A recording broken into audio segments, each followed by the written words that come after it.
I'm experienced now, professional.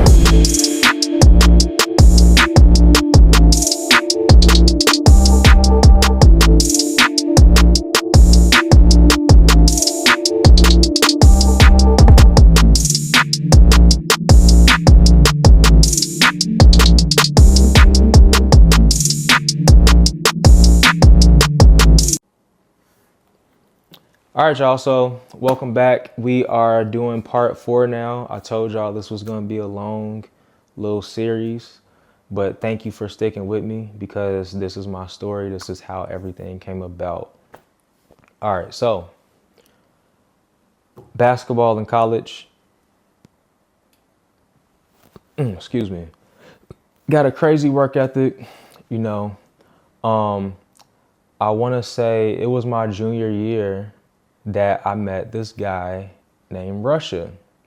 Now, just to give y'all a little background, from high school up until, my sophomore, junior year, I didn't train with anybody. I didn't really work out with anybody other than, like when I was working out with the basketball team. That was really the only time that I had like instruction. Other than that, everything was on my own.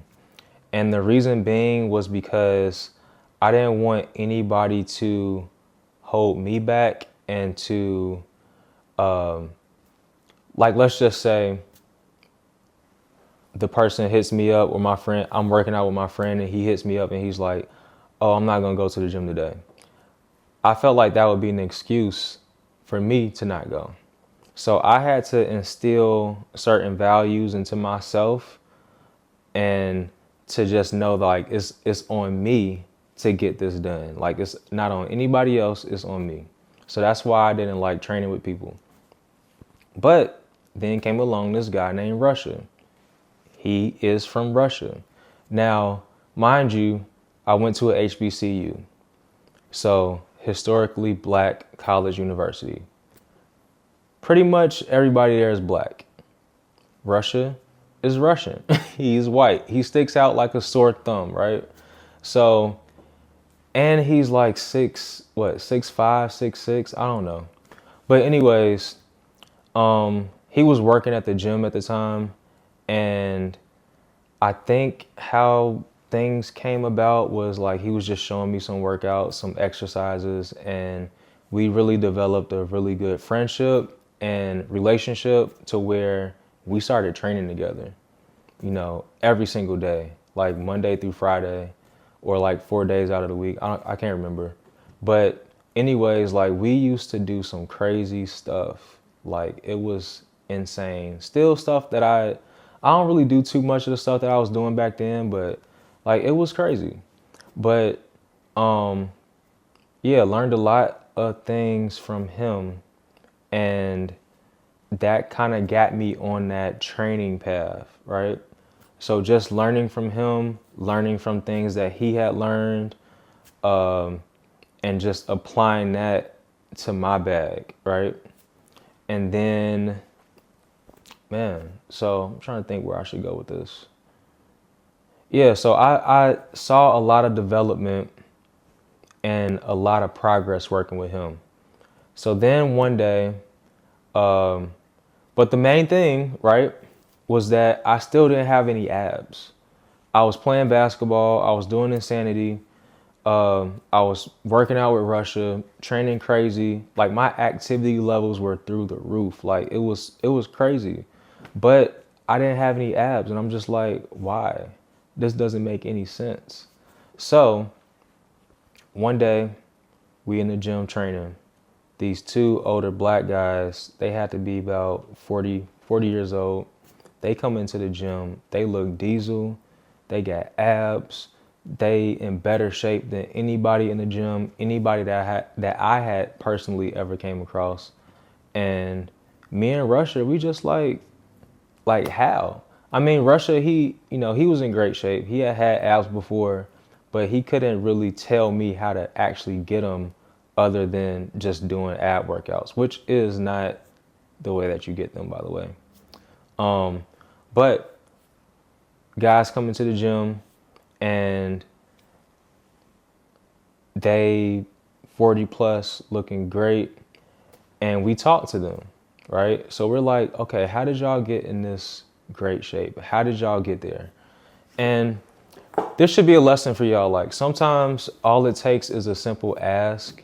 You know, if you see somebody that you aspire to be, aspire to look like, aspire to obtain the things that they have, whatever the case may be, you know, just ask them. They may be willing to share some information. And if they don't, whatever, like, you still will end up in the same situation as before.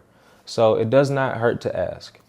But anyways, we start talking to these guys, and they introduce us to the AB book, right?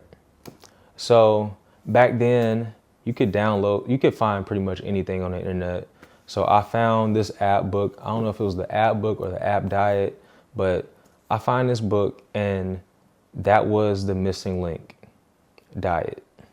So I'm just like, oh, hey, Sash. So I start reading this book, and it's just telling you eat whole foods, eat popcorn, like different types of things to eat to get to where you want to be. Now, I started to implement a few of these things, but, you know, I'm 19, 20 years old. Like, I'm going to eat what I want to eat. Like, we got the cafeteria, all you can eat. You know, we got fried chicken Fridays. We got like all cheeseburgers. Like, come on now. I'm gonna eat what I want to eat, especially in college. But it did open my mind to another way of thinking. I never really thought that, oh, abs are made in the kitchen. Like, how your body looks depends on how you eat, what you eat, all of these things. So that was the first thing that I had learned. And then the second thing was if it fits your macros. So now this was the biggest game changer for me when it came to my body and how I looked. So I was in summer school, and, you know, at the time we used to do like a lot of different trips.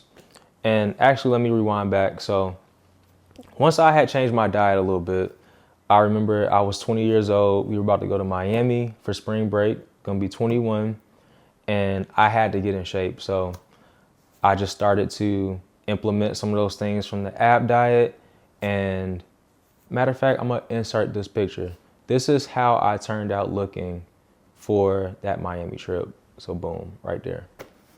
But yeah, that was the first time I had seen any glimpse of abs, and I was super excited. So let's save for part 5. I'm sorry, y'all. Like, this is a long story. I like talking about it, so we'll save for part 5. I'm better now than I was when you saw that 22-year-old undeveloped kid running from Sunday Lister. I'm experienced now.